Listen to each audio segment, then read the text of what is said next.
I'll just highlight some of the details in the case and the FBI work, and then you'll hear from the others. But as you now know, individuals such as Chauncey Billups, Damon Jones, and Terry Rozier were taken into custody today.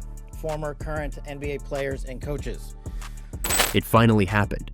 NBA stars caught fleeing America, and it's not some internet rumor. This is real.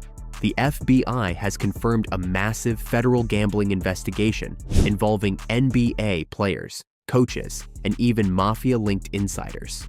What you don't know is that this is an illegal gambling operation and sports rigging operation that spanned the course of years.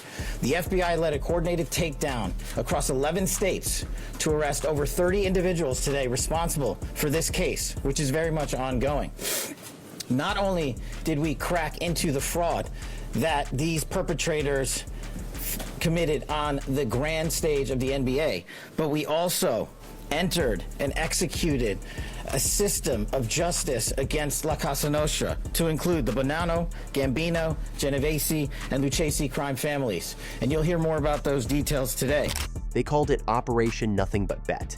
And what they uncovered is the darkest scandal in basketball history. Because what started as whispers about betting turned into a nationwide takedown. 34 people indicted, over $50 million in fraud, and footage allegedly showing players trying to escape the country before the arrests hit. But this isn't just a few bad bets.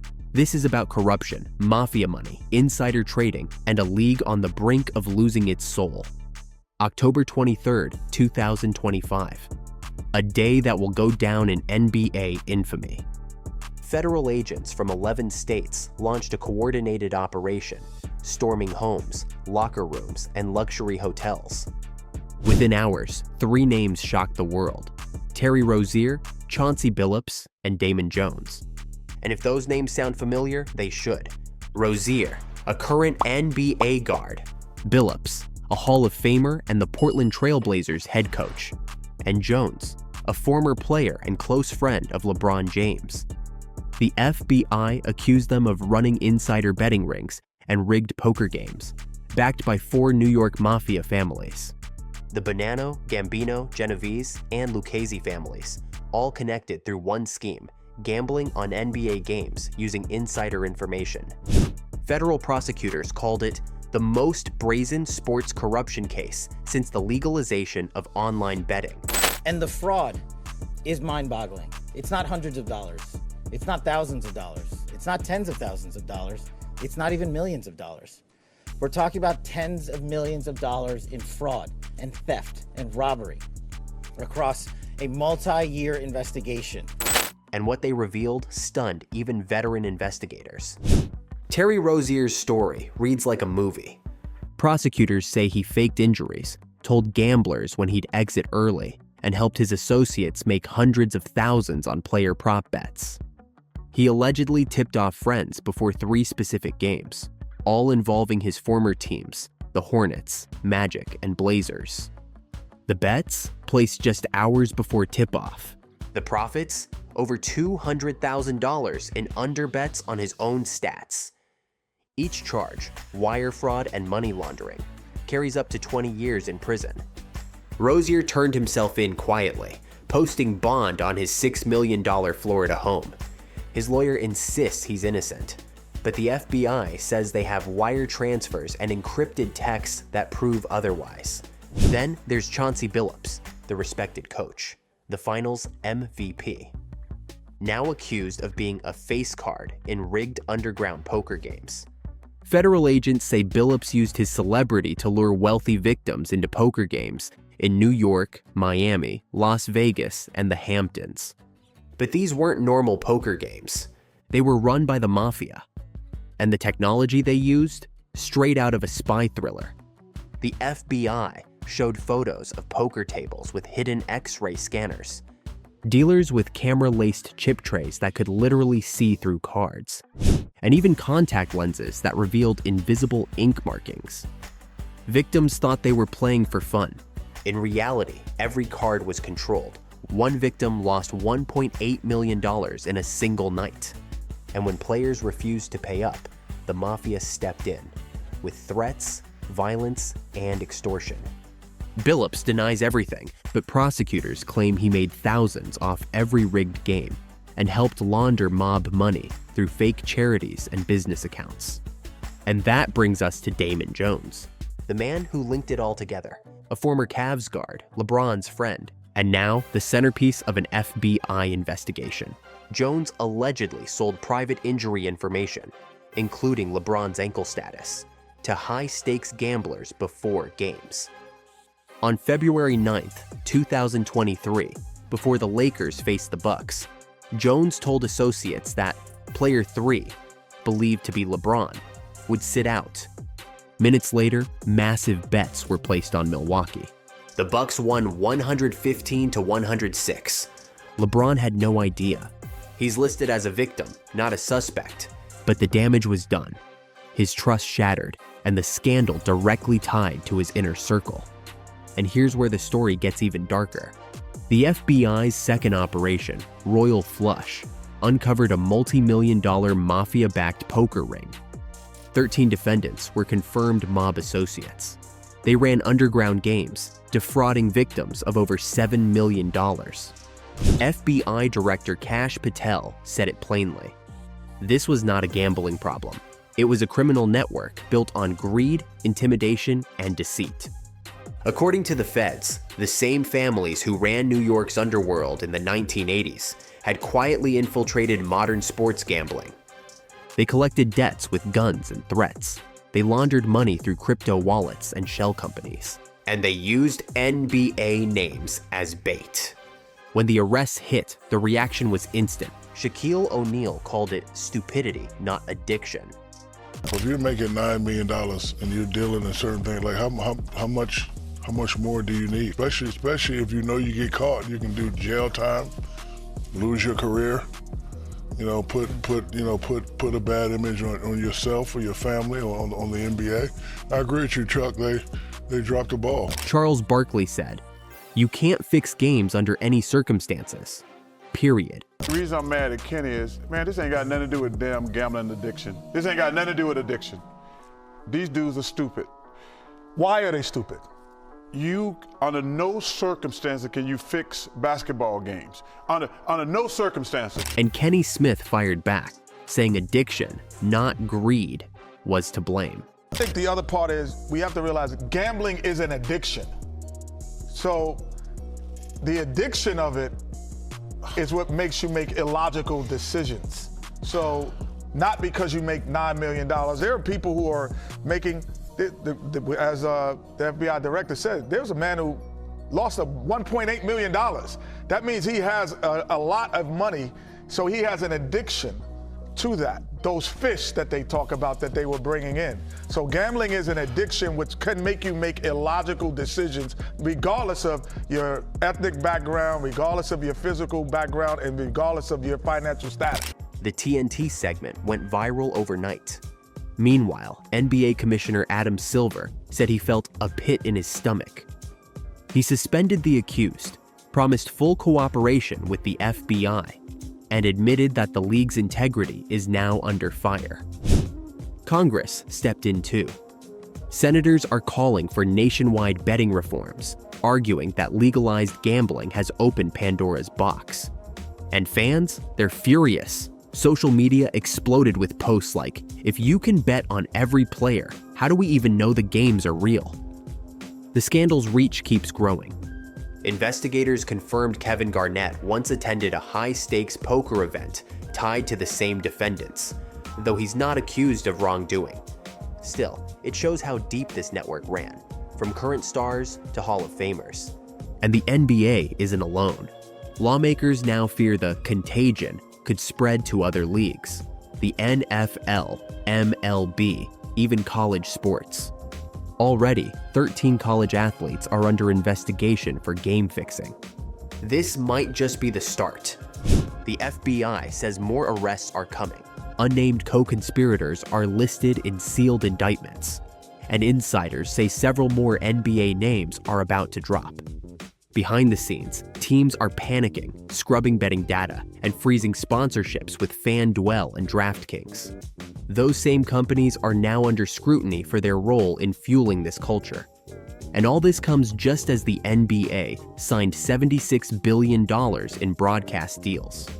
Now, that money and fan trust hangs in the balance. The shocking truth? This scandal wasn't born overnight. It's the direct result of a league that embraced betting too fast, too carelessly. For years, the NBA pushed gambling as harmless entertainment.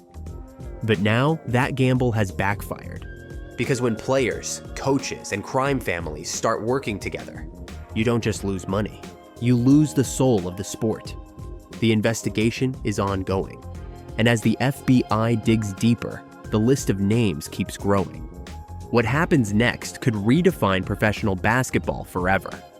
If you're still watching, drop NBA Chaos in the comments to show you made it to the end. And don't forget, hit like, subscribe, and stay tuned. Because the next wave of arrests might change everything we thought we knew about the NBA. Good morning. Today we are here in New York to announce a historic arrest across a wide-sweeping criminal enterprise that envelops both the NBA and La Cosa Nostra. And the fraud is mind-boggling. It's not hundreds of dollars. It's not thousands of dollars. It's not tens of thousands of dollars. It's not even millions of dollars. We're talking about tens of millions of dollars in fraud and theft and robbery across a multi-year investigation. The unthinkable has happened. The NBA, a $10 billion empire built on legacy, fame, and loyalty, has just come crashing down. FBI raids, Hall of Famers in handcuffs, 50 players under arrest, and a scandal so massive that it threatens to erase everything we thought we knew about basketball. This isn't a bad season or a PR nightmare. This is the total collapse of the league. It's October 23rd, 2025. In the early hours of the morning, FBI agents swarm homes across 11 states. From Los Angeles to New York, they hit mansions, locker rooms, and training facilities all at once.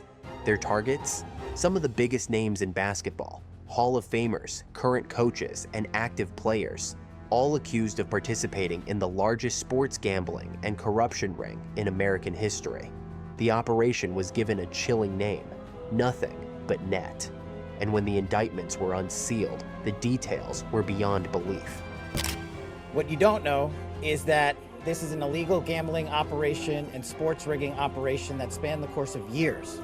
The FBI led a coordinated takedown across 11 states to arrest over 30 individuals today responsible for this case, which is very much ongoing. We're talking about tens of millions of dollars in rigged bets, illegal poker games, and insider information being sold like stocks on Wall Street. Prosecutors described it as an organized crime network that had its claws deep inside the NBA. 4 mafia families, Bonanno, Gambino, Genovese, and Lucchese, all working together to use basketball as a front for their money laundering operations. FBI officials confirmed what no one wanted to believe. Coaches and players weren't just playing the game, they were fixing it. Leaking injury reports, manipulating player minutes, and even faking injuries to swing the odds. The fans thought they were watching fair competition, but behind the scenes, the outcome was already decided before the ball ever left the refs' hands. The names alone sent shockwaves through the sports world. Chauncey Billups, head coach of the Portland Trail Blazers, arrested for allegedly feeding insider information about his team's tanking plans. Terry Rozier, Miami Heat guard, accused of sharing confidential details about when star players would sit out. Damon Jones, a former champion and assistant coach, charged with selling injury info on LeBron James and Anthony Davis to underground betting circles. These weren't rumors. These were court documents, FBI evidence, and wiretaps recorded over a year-long federal investigation. But as you now know, individuals such as Chauncey Billups, Damon Jones, and Terry Rozier were taken into custody today. Former, current NBA players and coaches. What the FBI uncovered wasn't a few rogue bets or one bad actor. It was a coordinated criminal enterprise that stretched from locker rooms to Las Vegas penthouses. Hidden poker games were run out of luxury suites. Wealthy guests were lured in by the chance to play cards with NBA stars, only to find the deck stacked against them, literally. custom-built tables with X-ray cameras, marked cards, even contact lenses that could read hidden codes. Every hand, every shuffle, every smile, all part of a con designed to drain millions from unsuspecting victims. And when those victims didn't pay up, that's when the mafia stepped in. The FBI says players' debts were enforced through threats, robbery, and in some cases, violence. One victim was allegedly held at gunpoint and forced to hand over $500,000 in jewelry. What was supposed to be a high-stakes poker night became a nightmare run by criminals with badges of fame. But the question that haunted everyone was simple. How could this go unnoticed for so long? How could the NBA, a league obsessed with image and control, miss something this massive? The answer is chilling. They didn't miss it. They ignored it. This wasn't the first time gambling had scarred the league. Just a year earlier, Toronto's Jontay Porter was banned for life after rigging prop bets by faking injuries. His case was supposed to be a wake-up call. Instead, it was a warning the league failed to hear. Now, the same cracks that started with one player have opened into a sinkhole swallowing the entire NBA. The fallout was instant. Sponsors vanished overnight. Ticket sales for teams like Portland and Miami dropped by double digits. Jerseys linked to arrested players were pulled from stores. Fanatics reported a 15% crash in sales for the month of October alone. And when the media asked Commissioner Adam Silver what went wrong, his silence spoke volumes. For years, the NBA partnered with betting companies like DraftKings and FanDuel, profiting off the same gambling culture that now threatens to destroy it. In just a few years, the league turned fans into bettors and players into targets for manipulation. Now, those billion-dollar deals are in free fall, with stock prices dropping and investors panicking. The same industry that fueled record profits is now dragging the league into the dirt. Federal prosecutors compared the case to the 1919 Black Sox scandal, when baseball players threw the World Series for money. But this is bigger. The NBA wasn't just infiltrated, it was consumed. Dozens of games across multiple seasons were compromised. Some results may never be trusted again. Inside the FBI, agents say the evidence is overwhelming.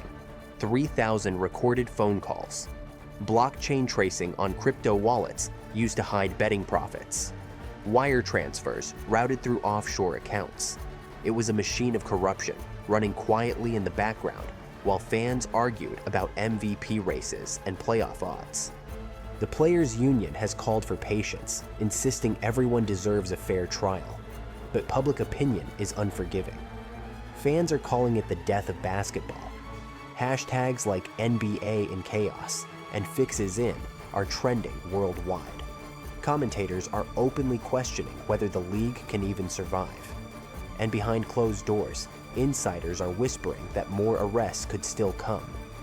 Adam Silver has suspended all games indefinitely while the investigation continues. His once proud reputation as the league's moral compass is now under fire.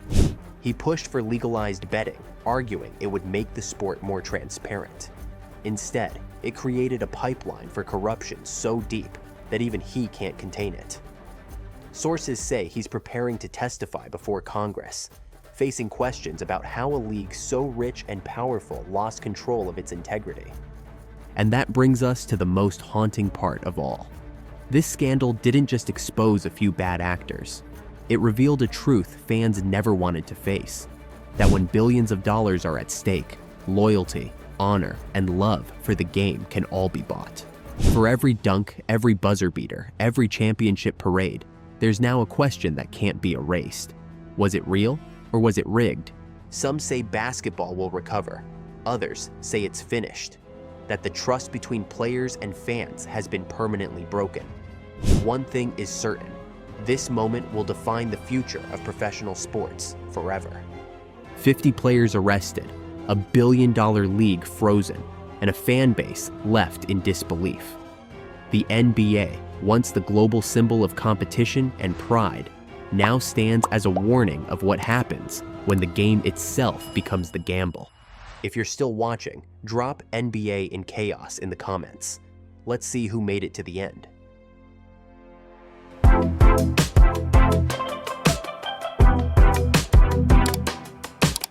I'm the real Mike. That's the fake Mike over there. Time to go to war. You feel me? Mikey Williams, the name that once lit up every high school gym in America, the viral sensation, the prodigy who was supposed to be the next LeBron James. I was young. I was probably in like 7th grade, 8th grade. So all I knew was basketball. Like, business didn't really exist to me yet, you feel me? So it all just happened really fast. But now, that same name echoes through a courtroom instead of an arena. Moments after hearing his fate, Mikey collapsed, body shaking, eyes full of disbelief. The cameras didn't see a superstar. They saw a broken 21-year-old whose dream had just been crushed. Faith, God, I'm stuck in a tough position, so I wasn't gonna get myself out of that. Neither was my lawyers or anybody else. So what happened to the kid who had it all? Let's break it down. From the start, Mikey Williams looked unstoppable. Born into an athletic family, his dad, a high school basketball star, his mom, a college softball standout, success was in his DNA. He picked up a basketball at 4 years old and never let it go. I got into basketball I probably started playing when I was like 4. My pops was a coach, so I was already around basketball and stuff all the time. By middle school, a single viral dunk video changed his life overnight. Millions watched the 7th grader flying through the air like a grown man. The internet crowned him the next big thing. Even LeBron noticed, but Mikey wasn't just talented, he was marketable. His father saw the future before anyone else. At 13, Mikey signed a 6-figure NIL deal. He became the youngest athlete in America to cash in on his own name. Soon came Puma, then NBA 2K, then Drake. Before he ever touched a college court, Mikey Williams was living like an NBA star. The fame came fast, too fast. Every dunk, every post, every camera flash built a fantasy. And for a while, it worked. At San Ysidro High, he averaged almost 30 points a game as a freshman. He even dropped 77 points in one night, a performance that turned him into a legend. But with every follower, the pressure grew. The spotlight was no longer warm, it was blinding. Therefore, the story that once looked like a fairy tale began to twist. Behind the filters and sponsorships, Mikey was slipping, and no one, not even his father, saw what was coming next. March 27th, 2023, the night that ended everything. It started with an argument outside Mikey's $1.2 million home. A group of uninvited guests, a fight. Then, according to reports, gunshots rang out, bullets striking a Tesla as it sped away. No one was injured, but the damage was done. Police arrived within hours. The headlines hit even faster.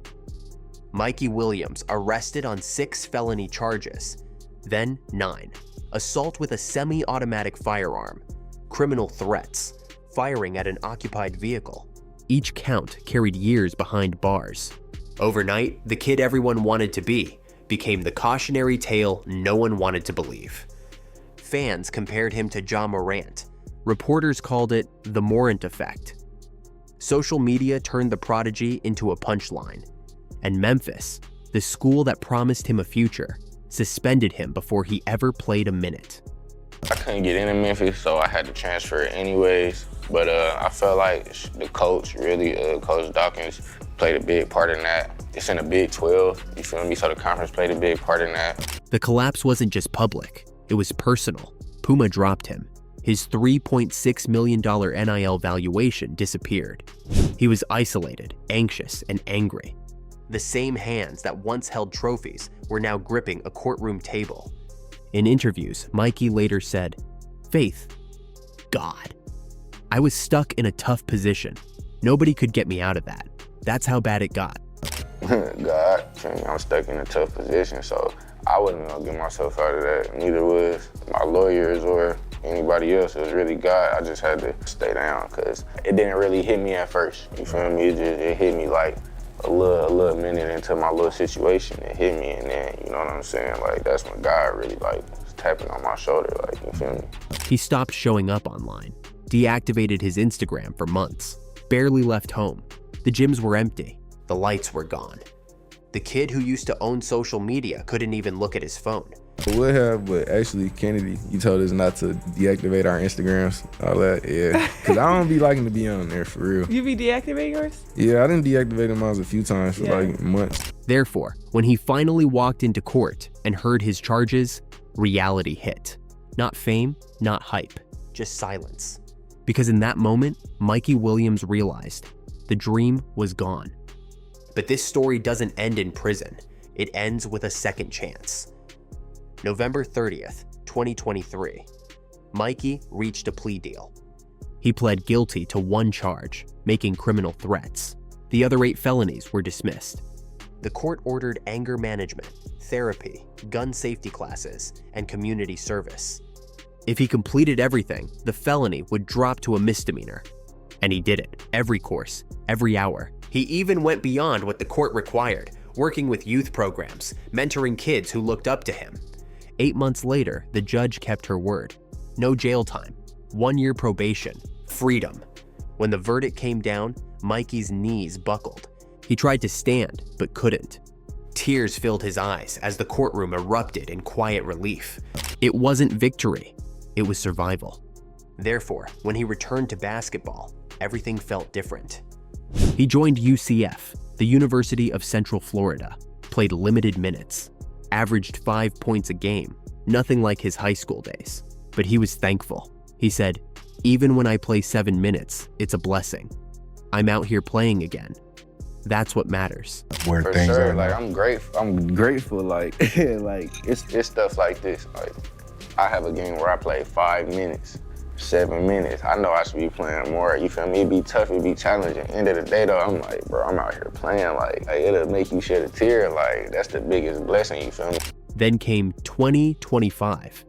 Mikey transferred again, this time to Sacramento State, with Mike Bibby as head coach and Shaquille O'Neal helping lead the program. A fresh start, a clean slate, and maybe a comeback. Because now, Mikey isn't chasing fame. He's chasing peace. He's chasing faith. And every time he steps on the court, it's a reminder. He made it through something most people wouldn't survive. He says, whatever it is you want to do, keep at it. You're going to get rewarded. But whatever it is that you want to do, just keep at it. You gonna get rewarded, you know what I'm saying? But nah, for the most part, I just be happy for him, man. That's not the cocky teenager who went viral at 13. That's a man who's learned what losing everything really feels like. Mikey Williams went from global sensation to inmate number, then back to underdog. His story is a warning, but also a miracle. Because sometimes falling apart is what makes you whole again. He may never reach the NBA, but he's finally found something bigger, redemption. If you're still watching, drop "Stay Strong Mikey" in the comments. And remember, talent might make you famous, but character is what keeps you standing when the lights go out.